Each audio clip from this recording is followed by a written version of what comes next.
What are the idols that were erected? It is very open when the major religions speak against corruption from the pulpit, from their books, and yet the evil of corruption has eaten the whole life of the country.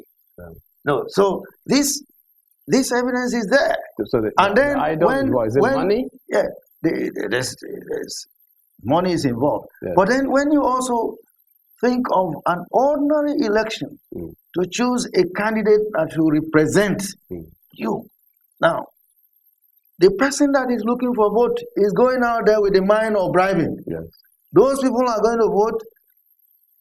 They are eager to collect something before they vote.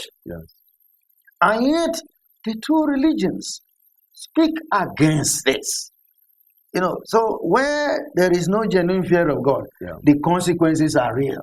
That is why some of us say, look, while you are talking about political restructuring, why don't we talk about spiritual first?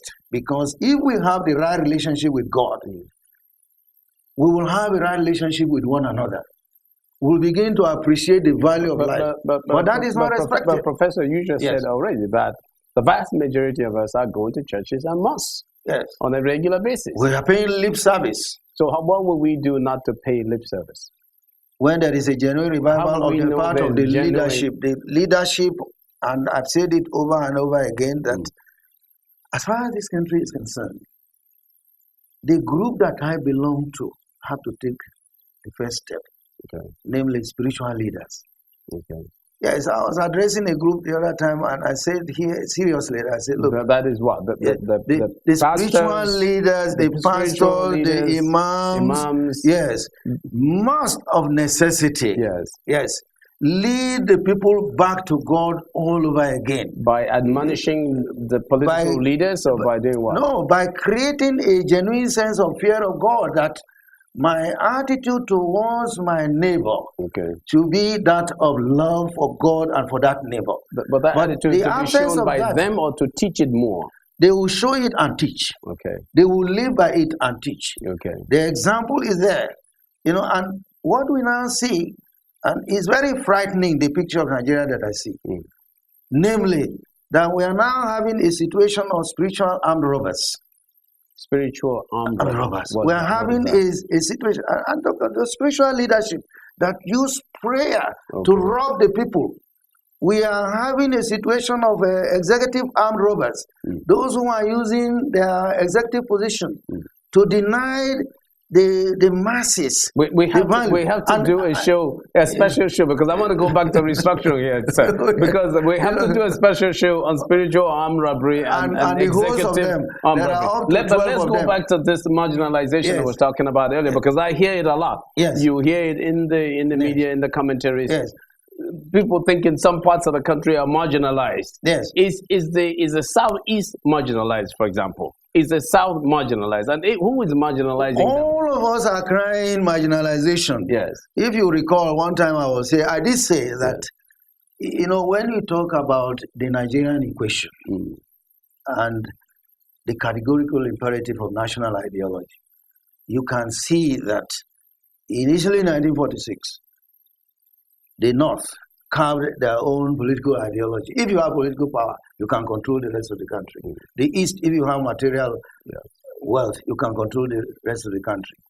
The West, if you have education, you can control the rest of the country. But they forgot that political power, for it to even help the North, it has to be evenly distributed for the rest of the country.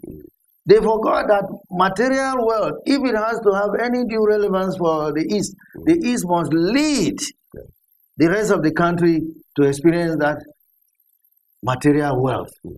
But the North hoarded, the East hoarded, the West, if they had recognized that education will drive them to make sure that Nigerians are truly educated, not only in the West. But is that concurrence in that? I mean, is it not much easier to share political power than to share how to get material wealth or how to get an education? They are all equally important, and they are all equally delicate in how you pass it on, but all of them have a stewardship responsibility. Okay.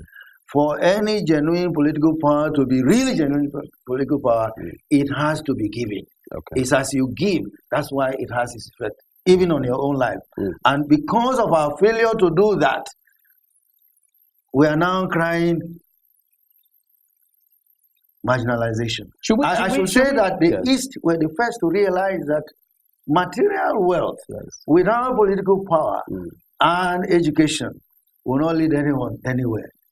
The West followed. Education without political power and material wealth will not lead. They not finally realize, when they lost political power, that political power without material wealth and education will not lead. We have all cried by the marginalized. Professor, what is the North?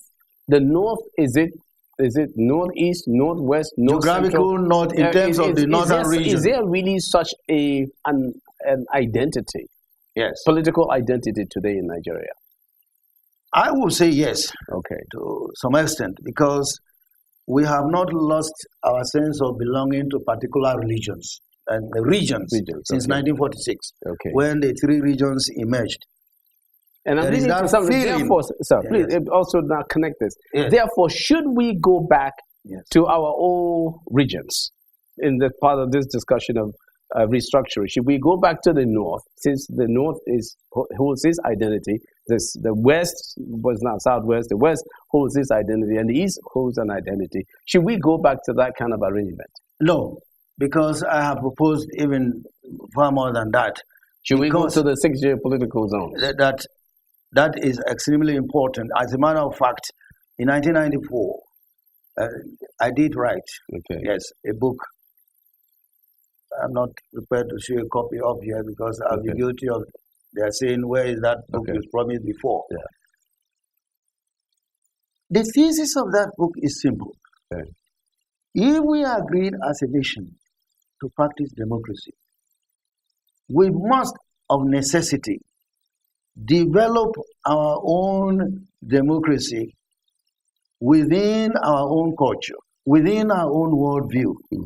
Because while we must take the general principles of democracy, for it to have any desired effect on our own people as Nigerians, we must have our own version that is authentic to our own Nigerianness. Then I coined our own theocracy. And in that I proposed... Say that again? Theocracy. Theocracy. Yes. That is religion. No, and government by God, Nigeria, rule. That is... yes, it is that we are right. We can borrow democratic principles from Europe, from America, anywhere, but they are like seeds. If we want to plant them, they must be planted in our own soil, not in a borrowed soil from Europe or from America. Absolutely. And so it loses its value to our people. Therefore, our own form of democracy should not be just copying parliamentary democracy into two, because it failed, it didn't work. And it's not a matter of copying presidential democracy or representative democracy of the Americans. Is that failing? Yes, and that has failed. It, of course, has failed woefully. So parliamentary system failed? Yes. The presidential system has failed? Then what other system is there? That we need to get this theocracy? Yes, because we fail to make it indigenous. Take the principle and grow it. Okay, Professor, if we were to do this, if we were to do any restructuring, who will do it? Is it the president that just announces one day that we are doing restructuring? We will have restructuring tomorrow. Is it the National Assembly that does it? Do we go and pick up from the 2014 the process has started? What they call that conference that they had? The process has started. Who does it? Who initiates it? In a democracy, the process has already started. The voices that we are hearing here and there, as these voices expound to cover more areas, to cover more people, showing interest, the National Assembly now picks, there's so much talk about restructuring of this. maybe let's now look at it. Okay. Individual can write on the basis of so much widespread interest in restructuring this country. Yes. Why don't you make a law?